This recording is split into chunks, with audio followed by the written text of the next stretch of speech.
Oiês, voltei para comentar agora outro livro de fundamentos super importante, que é um livro que já conheço há algum tempo e que está na minha biblioteca de práticas sempre porque ele consolida um novo modo de aprender e lidar com a diferença e com a heterogeneidade em sala de aula. Um super desafio para qualquer sala de aula atual. Como a gente lida com a heterogeneidade? Como que a gente ensina a trabalhar em grupo? Como que a gente divide os estudantes em grupo? Essas são as grandes perguntas desse livro. Esse livro é um livro de cabeceira para sempre, desde que ele foi lançado em português em 2017 pelo Instituto Siddhartha, no Brasil. Se chama Planejando o Trabalho em Grupo, da Elizabeth Cohen e da Rachel Luton, professora de Stanford. Estratégias para salas de aula heterogêneas. É um livro maravilhoso, porque exatamente ele parte da ideia de que a gente tem que se basear nas ciências da aprendizagem, nas ciências da educação, e em especial aqui a sociologia da educação, para a gente pensar o que são salas de aula. É possível ter uma sala de aula realmente homogênea? É desejável?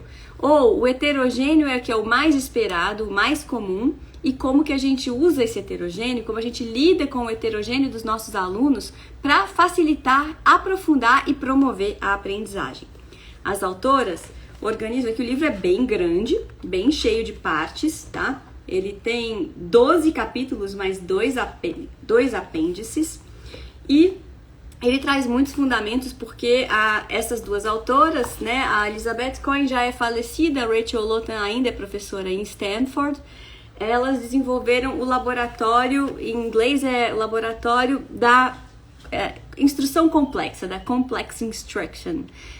E que é a ideia de que a gente, para ensinar a trabalhar em grupo, para ensinar a trabalhar de modo heterogêneo, a gente tem que saber ensinar como a gente trabalha a instrução, as consignas de atividades, de modo que todos os estudantes possam compreender e participar. Como é que a gente faz isso? Como é que a gente escreve atividades? Como é que a gente desenha uma sequência de ensino e aprendizagem que fala claramente o que precisa ser dito aos estudantes? Sem a gente supor que eles já sabem, sem a gente supor que eles sabem dividir tarefas.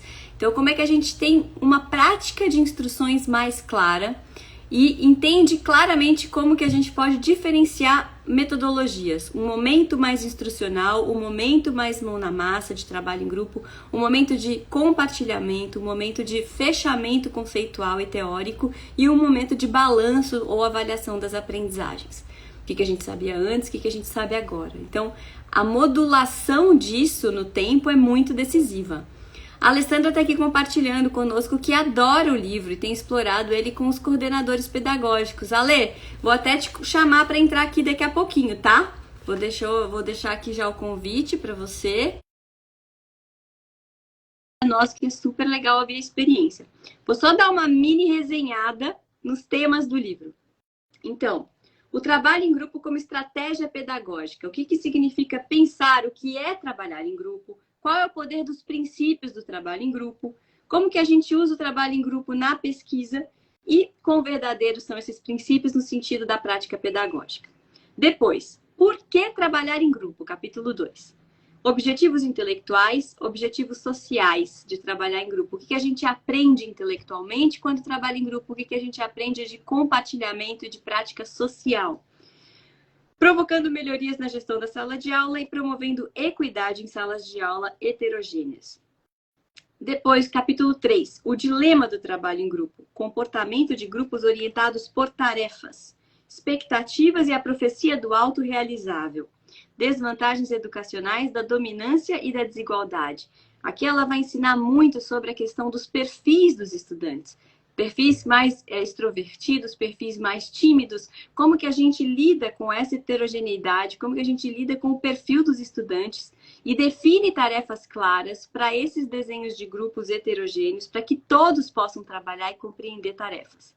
E que nem sempre só descrever a tarefa ajuda. Como que a gente... Joia, Lê, muito bom. E daqui a pouco você vai ter atribuição de aula. Tá bom, vamos correr aqui. Então, aí depois, capítulo 4, preparando os alunos para a cooperação. Como é que a gente prepara os alunos para cooperar? que é cooperação e comportamento antissocial? Quando a gente tem aqueles alunos que realmente não sabem trabalhar em grupo, não sabem se comportar no coletivo, porque não foram ensinados. A gente tem muitas pessoas com comportamento não social, infelizmente. Está predominando na nossa sociedade. E mais que nunca, esse é um tema relevante demais nas escolas. Como que a gente trabalha a escuta ativa, a escuta do que é diferente de mim, como eu me abro para essa escuta, como eu tenho empatia e como que eu lido com aquele que não tem escuta, com aquele que não ajuda, com aquele que atrapalha e que tem um pensamento de intervenção. Isso é muito importante e tem tudo a ver com o estudo de sociologia da educação. E aí, regras como uma ferramenta prática para a sala de aula. Como a gente estabelece regras de participação para os estudantes. Depois, capítulo 5, etapas do planejamento para trabalho em grupo. Então, nos ajuda a pensar as estruturas do trabalho em grupo, como a gente elabora tarefas claras, que a consigna seja clara e compreensível para todos, como a gente prepara a atividade, como a gente faz a avaliação da aprendizagem, do resultado da aprendizagem, e como a gente faz a avaliação para a aprendizagem, ou seja, uma avaliação formativa que faz o estudante, ajuda a gente a regular, a melhorar a aprendizagem. É aquela avaliação que vai colaborar para o desenho da aprendizagem em processo. E aí vão ter comentários sobre o tempo. Depois, 6, elaborando atividades de aprendizagem adequada ao trabalho em grupo. Então, ela vai dar vários exemplos. Capítulo 7, trabalho em grupo e desenvolvimento da linguagem. Capítulo 8, papéis e responsabilidades do grupo. Esse é um capítulo especialmente importante, que vai ensinar a dividir papéis gerenciais. Como que a gente ensina a ter um escriba, um repórter, um gerenciador de recursos, um gerenciador do tempo. Como que a gente, ao longo do tempo, e não é em um ano só, e não é em uma disciplina só, a gente ajuda os estudantes a compreenderem o que é dividir esses papéis de gestão do trabalho em grupo. E qual é a melhor maneira da gente ensinar isso na escola? Não é tudo de uma vez, né? E não é, sobretudo, não são para os pequenos. Como a gente faz uma progressão desse aprendizado ao longo do tempo, isso é essencial. Depois, capítulo 9, o papel do professor, deixar os alunos livres e construir parcerias. E esse é um papel ativo e importantíssimo do professor. Capítulo 10, tratando as expectativas relacionadas à competência. A questão, de novo, de como que as nossas expectativas podem ampliar uma experiência de baixo ou alto status intelectual. E como que a gente pode trabalhar múltiplas estratégias dos estudantes, tendo altas expectativas que os engajem na tarefa e na participação e não os rebaixem. Depois, 11, avaliando o trabalho em grupo na sala de aula e ferramentas de avaliação para o trabalho em grupo. Capítulo 12, trabalhando em grupo na sala de aula bilíngue. Então, vão ser exemplos de currículo e questões ligadas ao bilinguismo. E aí, os apêndices que trazem várias práticas cooperativas muito legais, como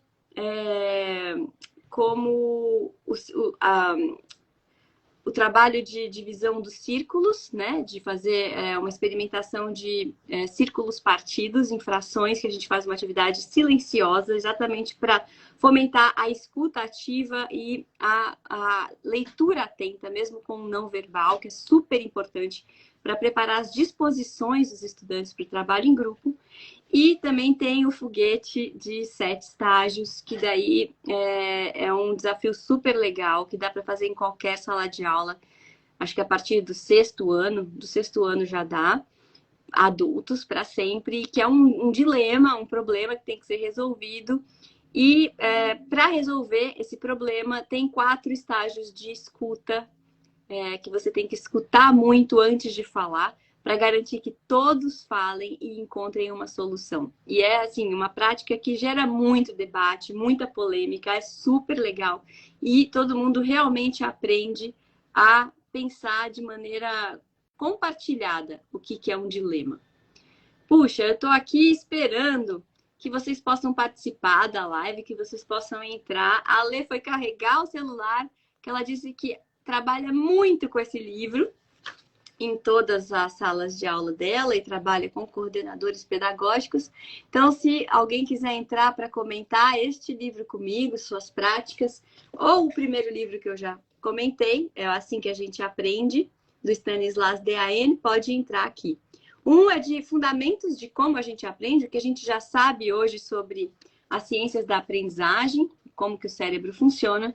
E o outro, esse aqui lançou em português nesse ano, e o outro é traduzido ao português em 2017 e ajuda a pensar trabalho em grupo, a planejar trabalho em grupo e a pensar como que a gente conhece melhor a heterogeneidade dos estudantes para que ela funcione a favor das tarefas pedagógicas e não contra.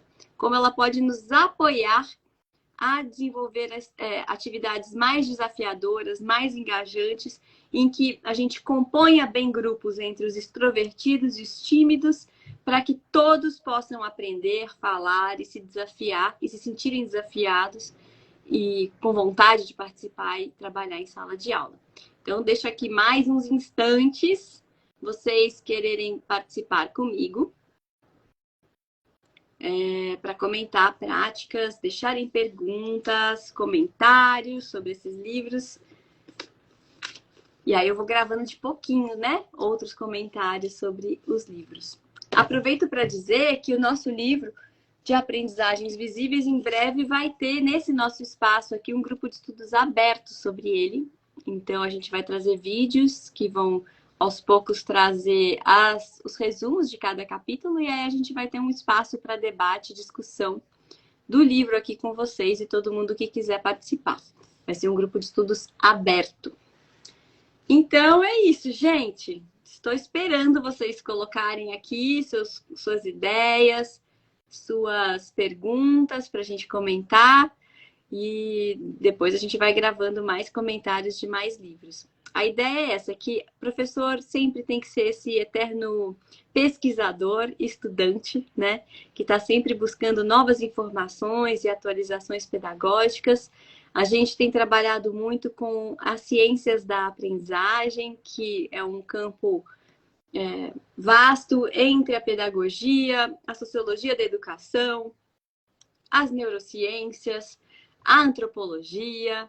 É um campo multidiversificado de ciências que informam o que a gente sabe sobre a aprendizagem hoje, sobre como a gente aprende, quais estratégias aprofundam e facilitam a aprendizagem, quais estratégias ajudam na inclusão com equidade dos estudantes e como que a gente tem estratégias de avaliação também, que deem conta do processo e do resultado, que ajudem todos e cada um a se envolver mais, a ganhar a capacidade de aprender seu próprio aprendizado, a refletir sobre o seu próprio aprender, a ganhar metacognição, né?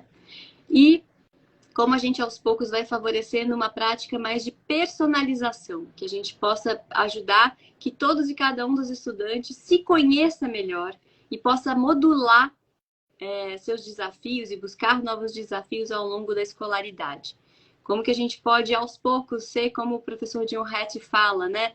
Formar estudantes a se pensarem como seus próprios professores. Então, ao longo do tempo, irem ganhando ferramentas de autorregulação, autoavaliação e autorreflexão que vão para a vida, vão servir para a vida, para a gente estudar e aprender todo e qualquer tema. Então, a gente tem colecionado esses livros que trazem fundamentos de como a gente aprende, o que a gente sabe sobre como a gente aprende e quais são as estratégias que facilitam esse aprendizado. E a gente tem buscado vários livros de metodologias, estratégias e concepções de trabalho, de agrupamentos produtivos em sala de aula que favoreçam essa aprendizagem. O livro do Stanislas Dehaene traz esses fundamentos, um balanço, né, do que a gente sabe sobre como o cérebro funciona e como a gente melhor aprende, com os 4 pilares da aprendizagem. Regular a atenção, que é a ferramenta, primeira fonte, né, a janela da percepção. Então, é por onde a gente começa a aprender, a atenção. O engajamento ativo com a aprendizagem, e aí toda uma discussão sobre como a gente fomenta que os estudantes se engajem ativamente no aprender. O feedback de erros, então como os erros são esperados em sala de aula, fomentados, investigados, e a gente cria uma cultura para o estudante poder errar e receber devolutivas pedagógicas nesses erros para se aperfeiçoar. E, por fim, o 4º pilar, a consolidação da aprendizagem. O que a gente sabe hoje que ajuda a criar memórias de longo prazo e que tem que ser ferramentas aliadas para a prática do professor. Ao final, o Stanislas fala de princípios para a prática pedagógica, a gente já narrou isso no nosso outro vídeo. E aqui do Planejando o Trabalho em Grupos, Estratégias para Salas de Aula Heterogêneas, da Elizabeth Cohen e da Rachel Lotten, é todo um fundamento de sociologia da educação para a gente pensar como que a gente reconhece e lida com a heterogeneidade dos estudantes em sala de aula, para criar agrupamentos produtivos entre esses estudantes, ensiná-los a trabalhar em grupo, ensinar o que são tarefas intelectuais, o que são tarefas gerenciais dentro do trabalho em grupo, como que a gente ensina um comportamento social de escuta ativa e atenta e respeitosa para a opinião que é diferente da nossa, e como a gente aprende ativamente a trazer o nosso ponto de vista e a colaborar com o que a gente pensa, criando uma sala de aula em que o pensamento seja nutrido e compartilhado, em que essas práticas cotidianas de divisão do trabalho no tempo seja aprendida por todos e cada um, e que ao longo do tempo todos os estudantes tenham aprendido quais são os princípios do trabalho em grupo, que papéis que eu divido no tempo, e que saibam ser, por exemplo, bons repórteres de trabalho, bons investigadores, bons gerenciadores de recurso, bons gerenciadores de recurso do tempo e, sobretudo, pessoas atentas para escutar ativa e abertamente e respeitar opiniões diversas, colaborando com seus pontos de vista e enriquecendo o trabalho coletivo. Acho que esse é o grande desafio que a gente tem que ensinar em todas as salas de aula do Brasil e do mundo, mais que nunca, nesses tempos de conflitos tão acentuados, de polarização tão acentuada que a gente tem vivido, como que a gente ensina a escutar, a pensar, a respeitar a diferença, e como que essas diferenças, como essas heterogeneidades, ajudam a criar um espaço de um pensamento mais ativo, mais crítico, mais profundo e mais compartilhado em qualquer tema. Na matemática, na linguagem, nas ciências humanas ou da natureza, nos temas contemporâneos, nos dilemas e nas polêmicas do mundo atual.